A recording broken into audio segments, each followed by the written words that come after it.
कार्यक्रम के पुण्यार्जक हैं श्रीमती कुसुम जैन मातेश्वरी, नेहा नीलम, विकास जैन, प्रीति राजीव जैन, आदि सान्या, समकित देशना सिद्ध वेदिका मोदी परिवार, सुराई वाले बाहुबली नगर ललितपुर। वास्तव में वात्सल पर्व वही है। वात्सल पर्व मनाने की सार्थकता वही है जब एक धर्मात्मा दूसरे धर्मात्मा के विकल्पों को दूर करके और उसका धर्म में स्थितीकरण करे।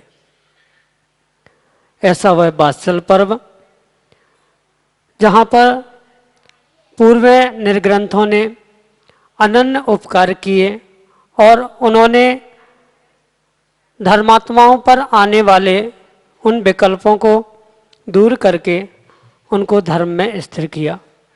ऐसा ही अनन्य उपकार है हमारा।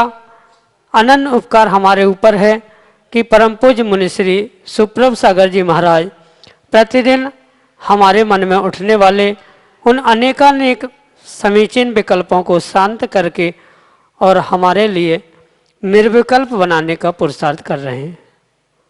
और उस निर्विकल्पता को प्राप्त करने का एकमात्र कार्यकारी उपाय समीचीन विकल्पों का सम्यक समाधान।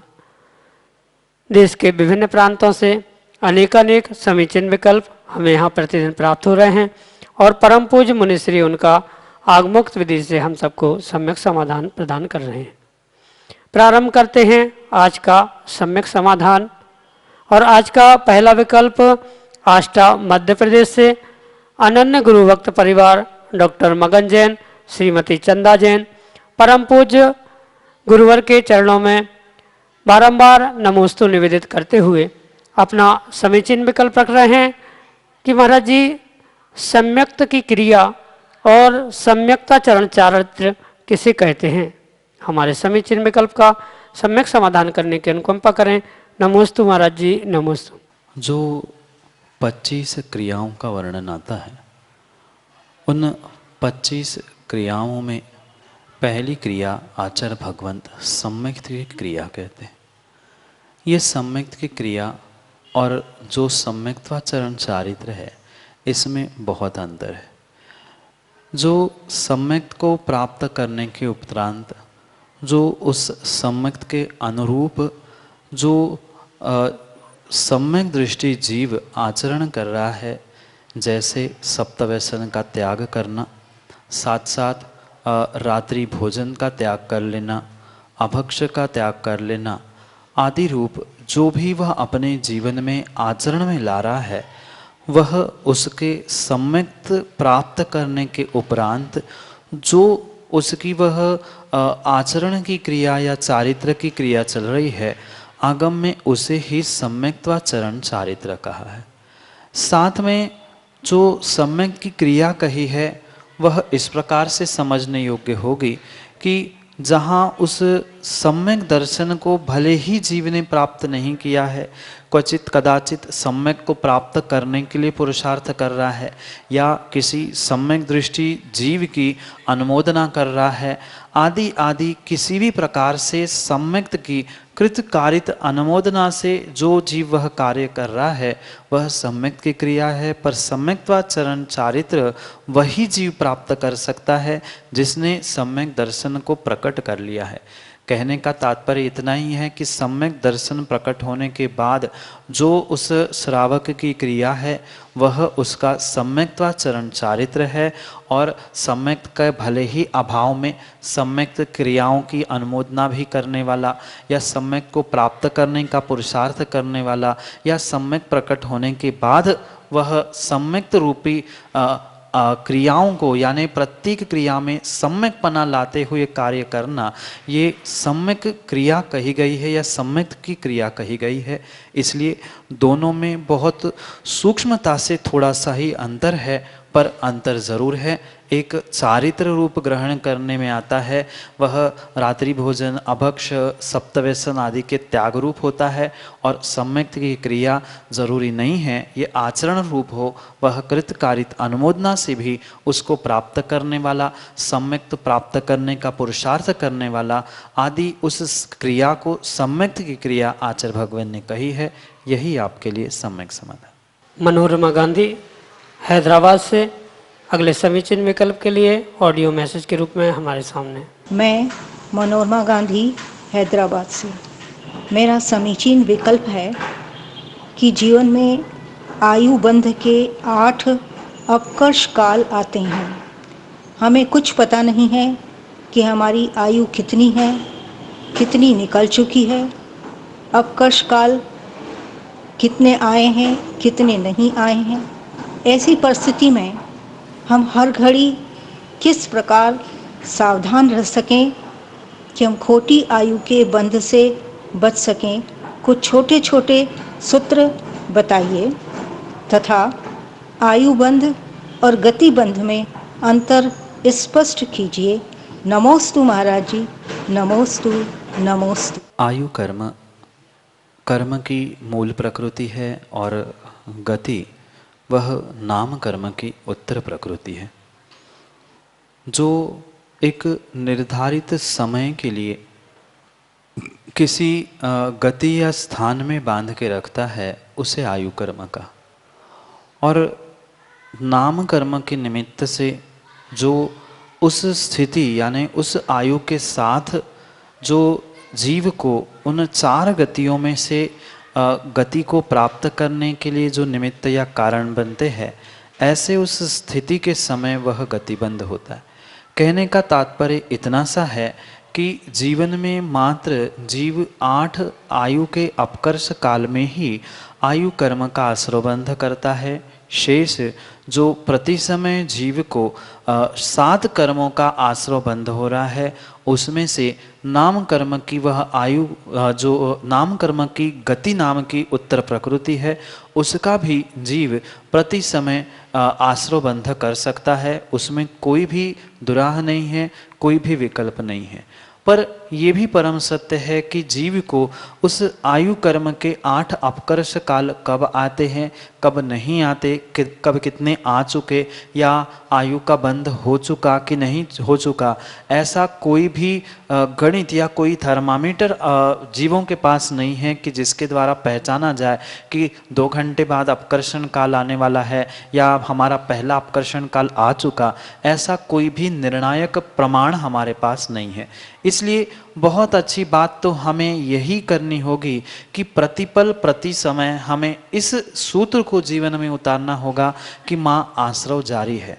जिसने इस बात का निर्णय कर लिया है कि प्रतिपल प्रति समय हमें उस कर्मों का आश्रयबंध हो रहा है, तो वह इस निर्णय से सावधानी से प्रत्येक कार्य करता रहेगा। अगर इतना एक भी सूत्र उसके जीवन में आ जाए कि प्रत्येक समय आश्रय जारी है, तो वह बहुत कुछ संभल कर जीने का पुरुषार्थ कर सकता है। क्योंकि किसी भी प्रकार से छद्मस्त को वह बंध अपकर्षण काल का समय पता करना संभव नहीं है।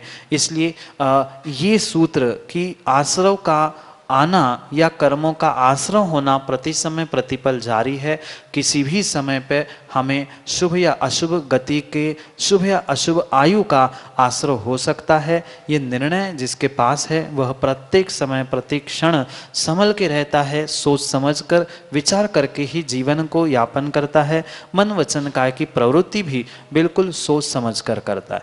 इतना भी एक भी सूत्र अगर जीवन में आ जाए कि माँ आश्रय जारी है, तो भी जीव अपने आप में संभल सकता है और खोटी आयु से बच सकता है।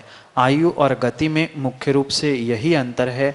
एक आयु वह 8 कर्मों की प्रकृति में मूल प्रकृति है और गति नाम कर्म की मूल प्रकृति का उत्तर भेद है। इसलिए ये मुख्यता से ये एक अंतर हुआ। और दूसरा, आयु का मात्र 8 बार ही आश्रयबंध हो सकता है। 8 में से एक ही बार होगा, पर 8 समय में या 8 काल बंध अपकर्षण के होते हैं। पर गति के तो जब चाहे आश्रयबंध हो सकता है और उस गति के निमित्त से वह उत्तर प्रकृति होने से उसका अपकर्षण, उत्कर्षण, संक्रमण आदि सब कुछ होना संभव है। पर आयु कर्म का कभी भी अपकर्षण, उत्कर्षण या संक्रमण किसी पर रूप से परमुख रूप नहीं होता, वह उसी प्रकार से ही उदय में आता है। ये विशेष रूप से उन दोनों में अंतर भी और आयु कर्म के या आयु के उस बंध अपकर्षण काल में संभालने के लिए एक ही सर्वोत्कृष्ट सूत्र है कि माँ आश्रव जारी है। वह अगर हमारे प्रति समय दिलो दिमाग में रहेगा तो व्यक्ति सोच समझकर कार्य करेगा। यही आपके लिए सम्यक समाधान। अगले समीचीन विकल्प के लिए हमारे सामने हैं श्रीमती मोनिका अतुल जैन, नवी मुंबई, महाराष्ट्र से। महाराज जी, मेरा प्रश्न है, मैं चूँकि नवी मुंबई से आई हूँ, नवी मुंबई में रहती हूँ और करीब 2 साल से अंतराय कर्म के उदय से हमें देव दर्शन नहीं मिल पा रहा है और मंदिर जाने में बहुत व्यवधान हुआ। कभी मंदिर बंद रहता है, हमने अगर हफ्ते में 1 बार जाने का भी नियम लिया है तो मंदिर बंद मिलता है। इस परिस्थिति में हमें अपने घर पर ही रहकर कौन सी क्रियाएं आदि करना चाहिए कि हमें देव दर्शन का लाभ हो? नमोस्तु महाराज जी। माँ, वास्तविकता में देव दर्शन तो भगवान की प्रतिमा के सामने ही होते हैं, चाहे वह मंदिर के भगवान हो, चाहे किसी के गृह चैत्यालय में आदि विराजमान भगवान की प्रतिमा क्यों न हो। घर में बैठे बैठे टीवी आदि के द्वारा, फोटो आदि के द्वारा, अन्य मोबाइल आदि के द्वारा कभी भी वह देव दर्शन का नियम पूर्ण नहीं माना जा सकता। साक्षात भगवान की प्रतिमा के दर्शन ही देव दर्शन के नियम को या देव दर्शन को पूर्ण करने वाले हो सकते हैं, अन्य किसी भी प्रकार से नहीं। इसलिए ये परम सत्य बात आप समझे कि अगर देव दर्शन करने हैं तो मंदिर या किसी गृह चैत्यालय आदि में पहुंचना अनिवार्य है। उस जहाँ आप नवी मुंबई आदि में कह रहे हो, अगर वहाँ कहीं आसपास भले ही मंदिर आदि बड़े स्थानों में या दूर नहीं पहुँच पा रहे हैं, पर कहीं महाराष्ट्र में बहुत सारे स्थानों में वह गृह चैत्यालय आदि की परंपरा है, आप वहाँ पहुंचकर भगवान के दर्शन, प्रतिमा के दर्शन, देव दर्शन कर सकते हो। और वो भी नहीं है संभव तो भले ही देव दर्शन नहीं हो रहा हो, पर आप भक्तांबर का पाठ, मालाएं, जाप, स्वाध्याय आदि कार्य अवश्य ही कर सकते। भले ही परिपूर्ण रूप से हम देव दर्शन करके भगवान के सामने पहुंचकर द्रव्य पूजा नहीं कर पा रहे हैं, पर घर से सुबह समय, जिस समय पर पूजा करने का समय होता है, उस समय पर सभी घर परिवार के लोग या सभी सदस्य बैठकर अगर हम भाव पूजा करें, जो जिनवाणी है पूजा की, उसको पूरे जो क्रियाएं हम मंदिर में पहुंचकर करते हैं, भले ही द्रव्य नहीं चढ़ा पा रहे हैं तो भी घर में अगर जिनवाणी भी रखी है तो जिनवाणी के सामने देवशास्त्र गुरु की पूजा कर सकते हैं। पर देव दर्शन तो मंदिर में प्रतिमा के सामने ही होगा। पर घर में धर्ममय वातावरण बनाने के लिए हम परिपूर्ण रूप से इस प्रकार से क्रियाओं को कर सकते हैं। जिनवाणी के सामने देवशास्त्र गुरु की पूजा कर सकते हैं, पर साथ में ये ध्यान अवश्य रखें कि वह द्रव्य पूजा कैसी और किस प्रकार से, कितनी शुद्धि के साथ हम कर रहे हैं, कितना शुद्ध जल आदि, इन सब का विकल्प समझ कर ही इसके विषय में प्रवृत्त होना चाहिए। और उत्कृष्ट बात यही है कि ये सब कुछ व्यवस्थाएं नहीं बन पा रही है तो कम से कम हम भाव पूजा तो अवश्य ही कर सकते हैं। सब मिलके पाठ कर सकते हैं, भक्तांबर, आरती, जाप, स्वाध्याय, ये कार्य अवश्य ही कर सकते। स्वाध्याय आदि करते रहे, जाप आदि करते रहे तो भी घर में वह धर्म का माहौल अवश्य ही बना रह सकता है। इस प्रकार से आप इस कोरोना रूपी प्रतिकूल काल में भी अपने घर परिवार के प्रत्येक सदस्य को धर्ममय वातावरण के साथ जोड़ सकते हैं। इस प्रकार से ही नहीं अपितु आप अन्य भी प्रकार से समझ सकते। वर्तमान में बहुत सारे टीवी, मोबाइल आदि में भी बहुत सारे प्रवचन आदि आते हैं, तो उस प्रवचन आदि के द्वारा आप बच्चों को और स्वयं को भी बहुत कुछ ज्ञान अर्जन करने का प्रयास कर सकते हैं। जो धार्मिक ग्रंथ आदि है उनका स्वाध्याय करते हुए उनको भी पढ़ा सकते हैं, स्वयं भी सब मिल के पढ़ सकते हैं। बस देव पूजा साक्षात देव दर्शन भगवान के सामने, प्रतिमा के सामने ही पहुँच के होगा, पर अन्य कार्य हम परोक्ष रूप से बैठकर भी कर सकते हैं। घर में बैठकर आप ऐसे कार्य करते हुए धर्म वृद्धि को प्राप्त कर सकते हैं। यही आपके लिए सम्यक समाधान। श्रीमती महिमा जैन, सागर, मध्य प्रदेश से अगले समीचीन विकल्प के लिए हमारे सामने। महाराज जी, जैसे अपन स्थापना करते हैं तो लौंग से करते हैं, तो रोज या अपन चांदी की लौंग ले लें तो क्या एक बार लौंग से स्थापना करके उन लोगों को घर ले जाकर पुनः वो दूसरे दिन उन लोगों से स्थापना कर सकते हैं क्या? यही मेरा प्रश्न है, इस प्रश्न का सम्यक समाधान दीजिए। माँ, जो भी लौंग, चावल आदि चाहे ठोने में विसर्जित किए हो, चाहे पूजा आदि के निमित्त से हम द्रव्य की थाली में विसर्जित करते, ये परिपूर्ण रूप से जो हम एक बार उस देव शास्त्र गुरु के निमित्त से चढ़ा रहे, समर्पित कर रहे हैं और विशेष करके मंत्र उच्चारण के साथ कर रहे हैं, तो वह प्रत्येक द्रव्य निर्माल्य की ही कोटि में आएगा अगर पुनः उसका प्रयोग किया जाए तो।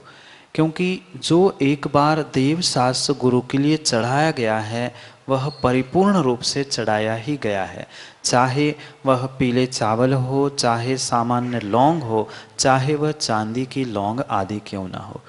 भले ही वह चांदी की लौंग है, सो इसका मतलब ये नहीं है कि उस चांदी की लौंग को रोज धोके हम उसी ठोने में स्थापना आदि में प्रयोग करें।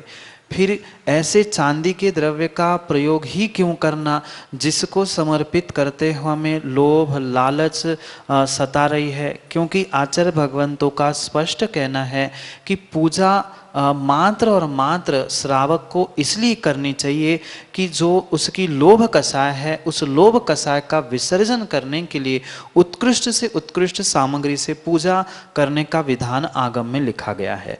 अगर उस लौंग आदि के निमित्त से या चांदी की द्रव्य के निमित्त से हमारे भाव बिगड़ रहे हैं, हमारा लोभ लालच बढ़ रहा है कि पुनः कल इसको ही धोखे में प्रयोग कर लूँ, तो वह हमारी पूजा सार्थक नहीं हो सकती। मात्र दुनिया के दिखाने के लिए, दूसरों को दिखाने के लिए हम चांदी के लौंग का प्रयोग कर रहे हैं, पर वह वास्तविकता में हमारी लोभ कषाय का उपशम करने वाली पूजा हो ही नहीं सकती। इसलिए उत्कृष्ट बात तो यही है कि अगर रोज वह लौंग चढ़ाने की हमारी सामर्थ्य नहीं है, चांदी की लौंग चढ़ाने की, तो सामान्य लौंग से हम स्थापना करें। और सामान्य लौंग भी चढ़ाने की अगर हमारी शक्ति नहीं है तो पीले चावलों से हम स्थापना करें, पर पुनः चढ़ाई हुई द्रव्य किसी भी प्रकार से वापस घर में नहीं ले जानी चाहिए। और ले जा रहे हैं तो हम उस निर्माल्य का ही सेवन कर रहे हैं। और आचार्य भगवान कहते हैं कि एक बार निर्माल्य का सेवन करने से 60,000 वर्ष तक विष्ठा में कीड़ा बनना पड़ता है। वर्तमान में बहुत सारे ऐसे जीव हैं जिन्होंने चांदी के फूल, पुष्प, चावल, नैवेद्य, चटक, फल आदि सब कुछ बना लिए, रोज उसी से पूजा की, रोज उनको ही धो के घर ले जा रहे हैं। ये किसी भी प्रकार से आगमोक्त क्रिया नहीं है। भले ही आचार्य भगवंतों ने उत्कृष्ट द्रव्य सामग्री से पूजा करने का विधान लिखा है, पर पुनः उसको घर वापस ले जाने की व्याख्या कहीं भी नहीं लिखी। जो एक बार चढ़ गया सो चढ़ गया, वह हमारे लिए तत्क्षण से निर्माल्य की ही कोटि में आएगा। उसे किसी भी प्रकार से हम घर नहीं ले जा सकते। फिर तो वह बड़ा व्यक्ति रोज सोने चांदी के द्रव्य से पूजा करे और रोज घर ले जाए, रोज चढ़ाए, हमारी लोभ कषाय कहाँ विसर्जित हुई। भले ही स्थापना में वह लौंग चढ़ी हो या अन्य धूप आदि के निमित्त से हम लौंग चढ़ा रहे हो, पर जो एक बार चढ़ गई देव शास्त्र के निमित्त से वह परिपूर्ण रूप से वह चढ़ गई है, निर्माल्य है। इसलिए उसे धोकर घर ले जाकर पुनः दूसरे दिन प्रयोग नहीं किया जा सकता।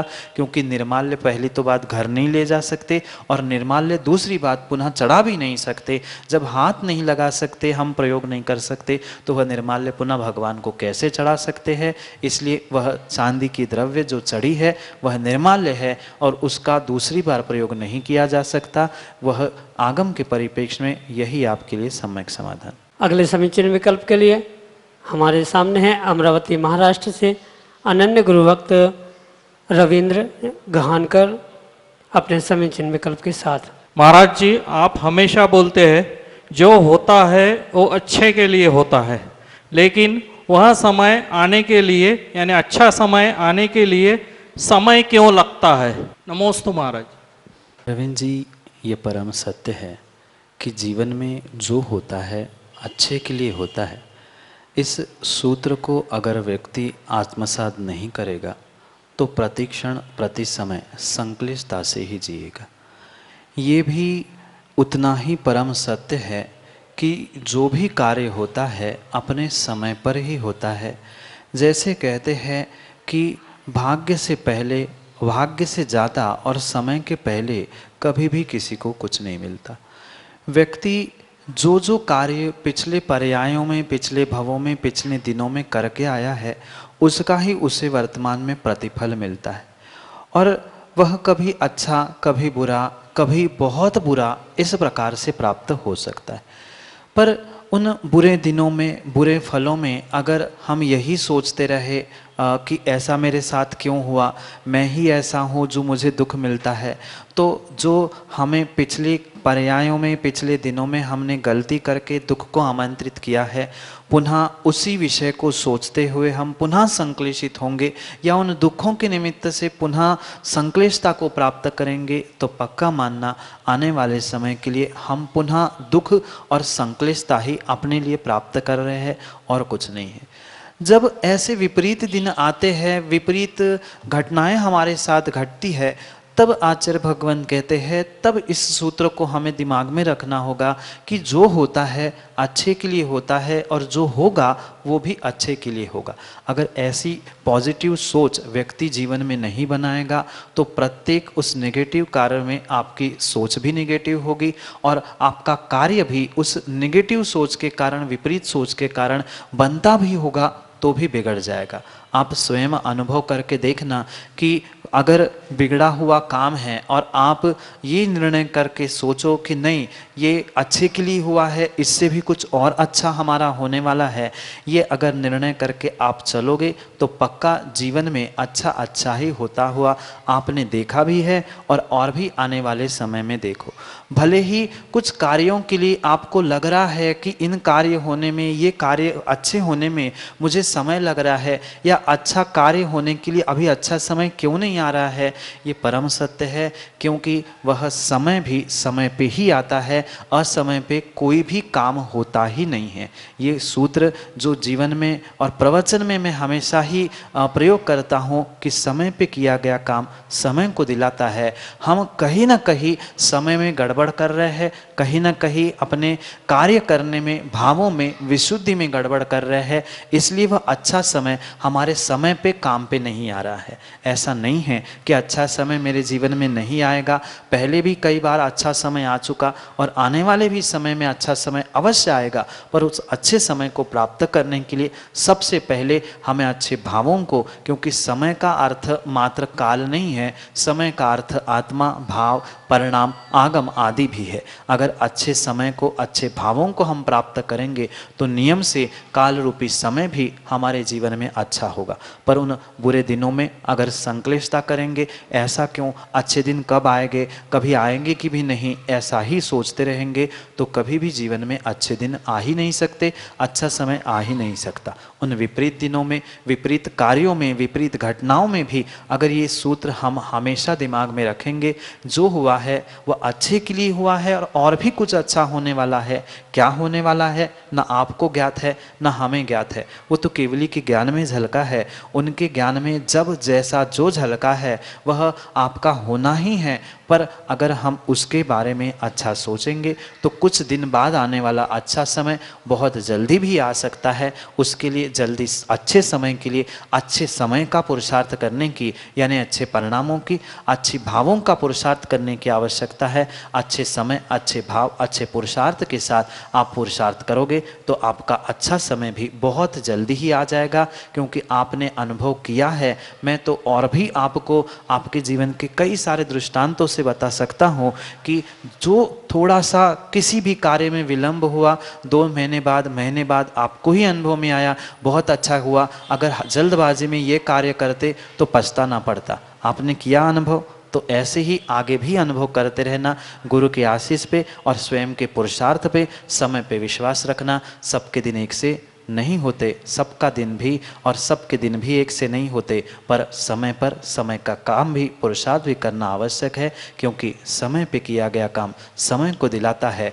तभी उस निर्णय तक हम पहुंच सकते हैं। इसलिए उस समय को प्राप्त करने के लिए अच्छे भाव, अच्छे समय को और सम्यक निर्णय को प्राप्त करें, संक्लिष्टता से रहित होकर। अगर वह सभी सूत्रों को हम एक साथ समझेंगे, क्योंकि एक वस्तु से जैसे पेट नहीं भरता, ऐसे ही एक पंक्ति से, एक सूत्र से जीवन कभी भी अच्छा नहीं होता, समय भी कभी अच्छा नहीं होता। सभी सूत्रों को अगर हम एक साथ समझेंगे, एक साथ मानेंगे, तो ही काम होगा। जैसे ये सूत्र परम सत्य है कि अच्छे, हाँ, जो भी हुआ अच्छे के लिए हुआ, अच्छा ही होना है। साथ साथ ये भी ध्यान रखे हमारा पुरुषार्थ भी समय पे होगा तो अच्छा समय बहुत जल्दी आएगा। जय जन बंधु, हम सब लाभ ले रहे थे बहुचर्चित कार्यक्रम समीचीन विकल्पों का सम्यक समाधान का।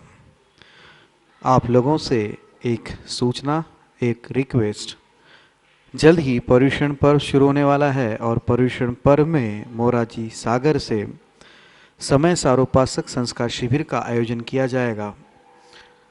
आप अगर इस कार्यक्रम से जुड़ना चाहते हो तो हमारा जो व्हाट्सएप के नंबर है उस पर आप कॉल या मैसेज कर सकते हैं, या आप इनके जो नंबर है 98272751 इस नंबर पे आप संपर्क कर सकते हैं। पूर्ण यहाँ पे आगंतुक की शिविरार्थियों की प्रासुक भोजन एवं आवास की निःशुल्क व्यवस्था रहेगी। समय सारोपक साधना संस्कार शिविर में 10 दिन शिविर रहेगा एवं उसके अंतर्गत समय सारोपक क्रिया, पूजन, अभिषेक, मुनि संघ के विशेष पर्व के आयोजन पे प्रवचन, मोक्ष मार्ग का विश्लेषण करते हुए मोक्ष शास्त्र ग्रंथ पर टीका, प्रतिक्रमण, आचार वंदना एवं सम्यक समाधान, यह कार्यक्रम का लाभ आप प्रत्यक्ष रूप से ले सकते हैं। तो आप सोचिए मत, तुरंत ही जो नंबर दिए गए हैं आप उस पर संपर्क करें और सागर में आप सभी आमंत्रित है समय सारोपासक साधना संस्कार शिविर के लिए। आज के लिए इतना ही। मैं मुनिषी के चरणों में नमोस्तु करते हुए आज के इस कार्यक्रम को यहीं पे विराम देता हूँ। नमोस्तु नमोस्तु नमोस्तु।